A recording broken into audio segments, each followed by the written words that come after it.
அனைவருக்கும் வணக்கம். இன்றைக்கி நான் படிக்க போகிற புத்தகம் சுஜாதா அவர்களின் செல்வம். இந்த மாதிரி கதைகளை தெரிஞ்சுக்க எல்லாரும் மறக்காமல் நூல் வாசம் சேனலை சப்ஸ்கிரைப் பண்ணிடுங்க. வாங்க கதைக்குள்ளே போகலாம். கையில் ஒரு 100 ரூபாய் நோட்டை இறுக்கி பிடித்து கொண்டு குழந்தை தவழ்ந்து தவழ்ந்து வந்தது.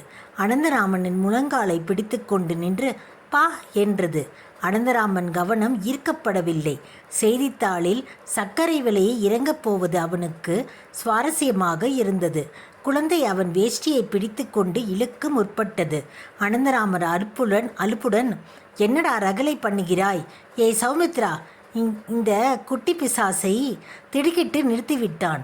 குழந்தையின் கையில் இருந்த அந்த புதிய 100 ரூபாய் நோட்டை பார்த்து விட்டான். அதன் ரிசர்வ் பேங்க் மதிப்பை மதிக்காமல் அதை எச்சில் பண்ணி கொண்டு சுவைத்து பார்த்து கொண்டிருந்தது குழந்தை.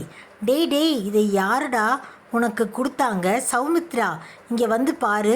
மெதுவாய் அதை கவர முற்பட்டான். குழந்தை நன்றாக இறுக்கி கொத்தாய் அதை பிடித்து கொண்டிருந்தது. சௌமித்ரா சீக்கிரம் வாயேன். டேய், ஏதுடா உனக்கு இது? குடு. குழந்தை கிளக் என்று சிரித்து மேலும் பீக்கா என்றது. கொடுத்து விடு என் செல்ல கன்றுக்குட்டி. ரவி கண்ணு, என்னவா காலங்காத்தால் அப்பாவும் பிள்ளையும் கொஞ்சிக்கிறது? இவன் கையில் என்ன பாரு. அடப்பாவி, 100 ரூபாய் நோட்டா? ஆமாம். சௌமித்ரா குழந்தையின் அருகில் வந்தாள். நெஜ நோட்டா? இல்லை, ட்ராமா நோட்ஸு. இந்த மாதிரி கசக்கி வைத்திருக்கான் பாரு. ஆமாம், இது ஏது இவனுக்கு? அதை பிடுங்கி அதன் வாட்டர் மார்க்கை கை வெளிச்சத்தில் பார்த்தான். ஏதுடா? குழந்தை மறுபடியும் கிளிக் என்றது. அதன் ஒக்காபுலரி கிளிக். பீக்கா, உம்மா, காக்கா, பா என்ற குறைந்த வார்த்தைகளில் அடங்கி இருப்பதால் அந்த கேள்விக்கு அவனால் பதில் சொல்ல முடியவில்லை. ரூபா நோட்டு நீ வச்சிருந்தியா? ரூபா நோட்டு நீங்கள் வச்சுருந்தீங்களா? இருவரும் ஒரே சமயத்தில் கேட்டார்கள். நானா? என்கிட்ட ஏது?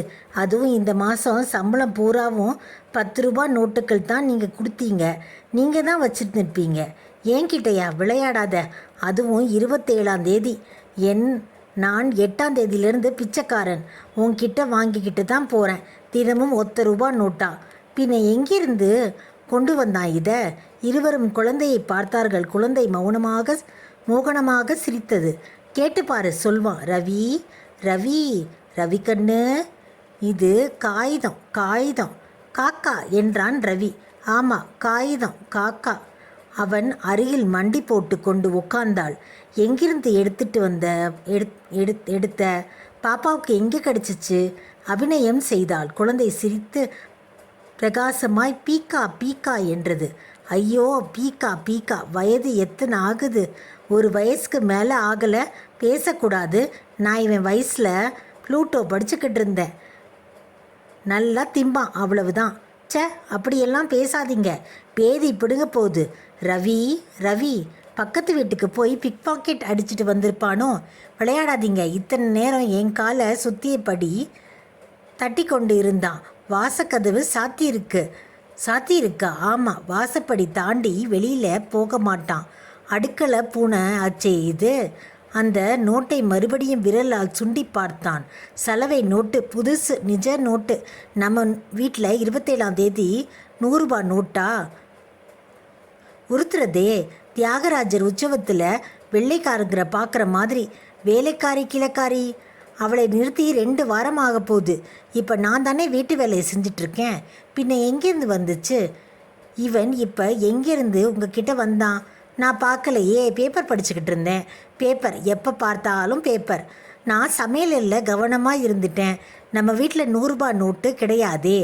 இருவரும் மனதில் சற்றென்று சந்தேக நிலையில் படிந்தது.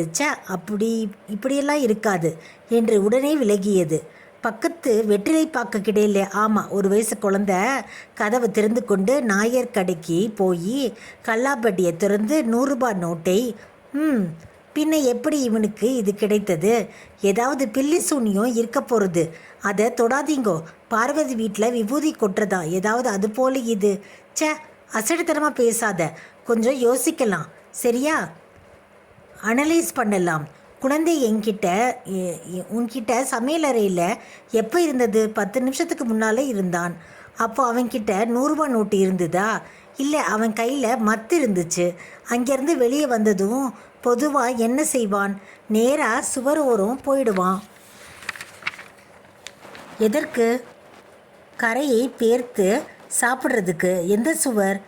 எது இஷ்டமோ அந்த சுவர். கரையை பேர்த்திருக்கிறதே.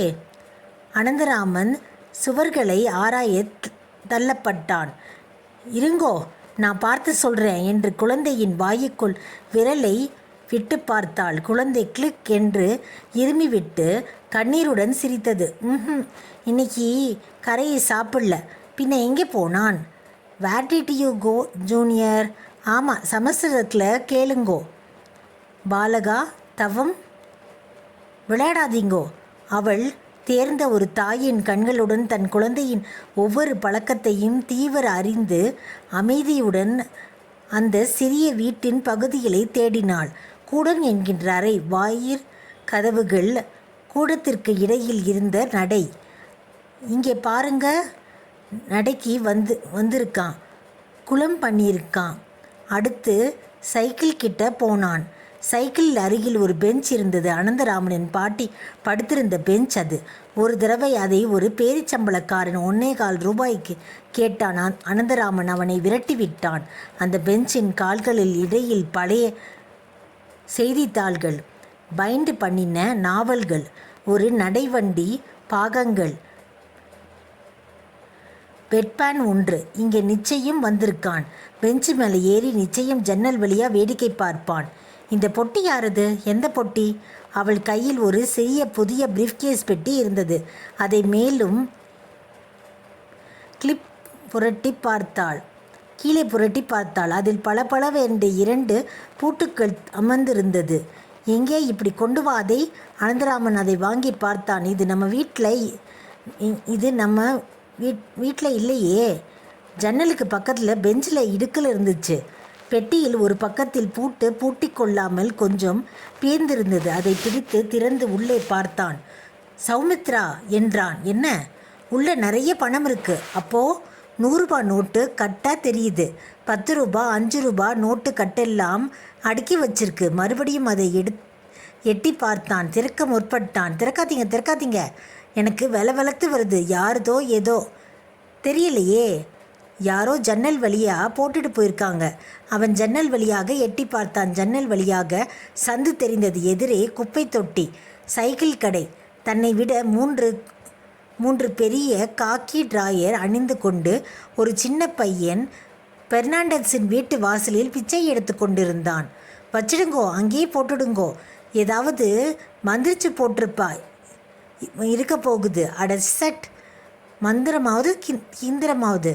பின்ன என்ன நேராக பார்த்து சொல்லுங்கோ.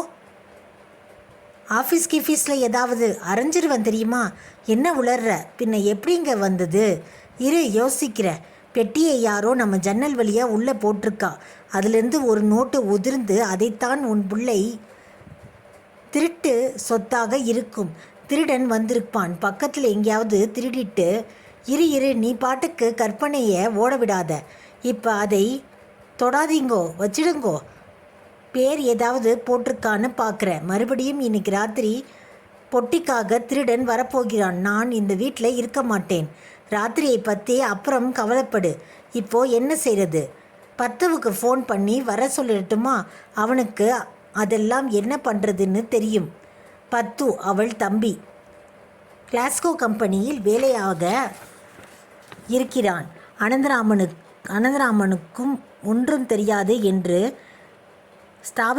ஸ்தாபித்தவே பிறந்தவன். என்ன அத்திம்பேர், இந்த பேனாவை 5 ரூபாய் கொடுத்து வாங்கினீங்களா? அதே பேனா காமதேனு 1.25 ரூபா கொடுத்தா 3 பேனா கொடுக்குறா. அதோட சோப்பு டப்பா இலவசம் என்கின்ற ரீதியில் அவன் பேசுவது வழக்கம். ஏன், எனக்கு சொந்தமாக புத்தி இல்லையா? பொட்டி கணக்கிறத பார்த்தா ஏகப்பட்ட பணம் இருக்கும் போல இருக்கு. அதை ஆட்டி பார்த்தான். சில நோட்டுகள் அலட்சியமாக உதிர்ந்தன. அதை எடுத்து பத்திரமாக மறுபடியும் மடித்து உள்ளே சொருகினான். நேராக போய் போலீஸ்கிட்ட கொடுத்துட வேண்டியதான். அவ உனக்கு இது எப்படி கிடச்சிச்சின்னு கேட்டா? கூரை பிடிச்சிண்டு வந்ததுன்னு சொல்கிறேன். நம்புவாளா? சரி, நம்ப மாட்டா. நம்மளனே வச்சுக்கலாமே. வேண்டாம் வேண்டாம். சரி, என் ஷர்ட்டை எடு, நானும் உங்கள் கூட வரேன். போலீஸ் ஸ்டேஷனுக்கா? நீங்கள் போனதும் இந்த திருடன் வந்து கத்தியை காட்டி மிரட்டினானா? திருடன் என்று எப்படி சொல்ல முடியும்? யார் போட்டது பின்ன? எதுக்காக போட்டிருக்க முடியும்? எனக்கு என்ன தெரியும்? நம்மை சுற்றி எவ்வளவு தெரியாத விஷயம் நடக்கின்றன. நம்ம பக்கத்து வீட்டில் என்ன நடக்குது அதுவும் சரியாக தெரியுமா உனக்கு? அன்னைக்கு ஒரேடியாக சிரிப்பு சத்தம் கேட்டது, அப்புறம் அழுகை சத்தம் கேட்டது. ஏன் தெரியுமா? எதிர் வீட்டில் கான்ட்ராக்டர் இருக்கார். அவனை தெரியுமா? நமக்கு தெரியாது. நடுராத்திரியில் லாரி வந்தது. அப்புறம் அவன் வீட்டில் மாடியில் நிழலாக எத்தனையோ பேர் வந்து போகிறாங்க, சினிமாக்காரங்க. அப்புறம் பிளாக் மணிங்கிறாங்க. ரெய்டு எல்லாம் நடக்குது. நம்மை சுற்றி இருக்கவங்க எல்லோரும் பெரிய மனிதர்கள். நாம் தான் இந்த அவுட் ஹவுஸில் பிச்சைக்காரங்க.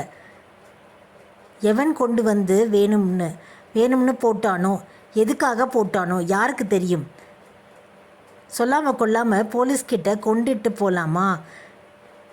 போயிடலாம். நீயும் வரியா? நானுமா? போலீஸ்காரங்களா உங்களை போட்டு ஏதாவது பண்ணிட போகிறாங்க.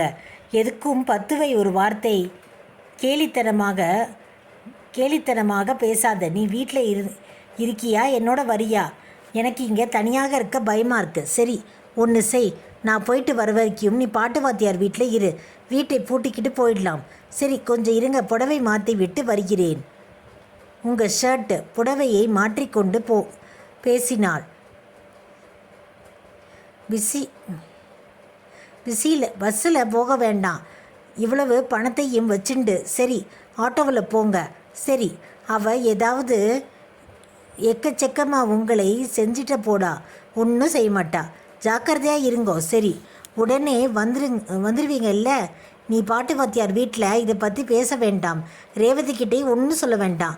சேச்சா, நான் ஏன் வாயை திறக்கிறேன்? அனந்தராமன் தன் ஒரே டெரிகாட்டன் சட்டையை அணிந்து கொண்டு தலைவாரிக்கொண்டு செருப்பு மாட்டிக்கொண்டு போலீஸ் ஸ்டேஷனை நோக்கி அந்த பெட்டியுடன் புறப்பட்டான். புறப்படும் முன் சௌமித்ரா சில்லறை வச்சிருக்கிறீங்களா என்று கேட்டாள். அனந்தராமன் தன் பையில் தொட்டு பார்த்து 1.25 ரூபாய் இருக்கிறது என்றான். 1.25 ரூபாய் ஆட்டோவுக்கு போதாது. உன்கிட்ட ரூபா இருக்கா? என்கிட்ட 8 தான் இருக்குது. போயிட்டு வர 2-3 ரூபாயாவது வேணும். பஸ்லேயே போயிடுறேன். வேண்டாம், ஆபத்து. உங்கள் அழுக்கு வேட்டியையும் இந்த பெட்டியையும் பார்த்தா நிச்சயமாக எவனாவது அடித்து பிடுங்கிடுவான். கொஞ்சம் இருங்கோ. ரேவதிக்கிட்ட கைமாத்தா ஒரு 3 ரூபாய் வாங்கி கொண்டு வரேன். அப்புறம் பேப்பர் விற்று அவளுக்கு திருப்பி கொடுத்துடலாம். சரி, சீக்கிரம் வாங்கி கொண்டு வா என்றான் அனந்தராமன். இந்த கதையை சுஜாதா அவர்கள் 1976 எழுதியிருக்காங்க. இவ்வளோ நேரம் கேட்ட அனைவருக்கும் நன்றி.